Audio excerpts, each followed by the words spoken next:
Ang kalusugan ay kayamanan. Ngunit sa ating bansa, ito'y salamin ng kahirapan. Sa kabila ng 23 bilyong pisong budget ng pamahalaan para sa kalusugan, nakalulungkot isipin na 7 sa 10 Pilipino ang namamatay nang hindi man lamang nabibigyan ng atensyong medikal. Dahil 3 beses na mas malaki ang karaniwang bayarin sa ospital kaysa karaniwang kita ng ordinaryong manggagawa. Pahirap sa mga kapuspalad nating kababayan ang paghihigpit ng ilang ospital sa pagtanggap ng pasyente. Bakit hindi natin ibsan ang kanilang mga karamdaman kahit isang araw lang?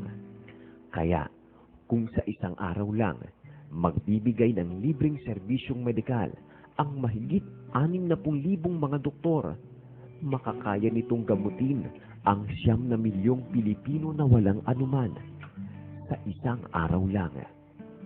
Malaking kabawasan na sa maliit na kinikita ng karamihan nating mga kababayan upang wag nang agawin pa sa kakainin ng pamilya at pangmatrikula ng kanilang mga anak.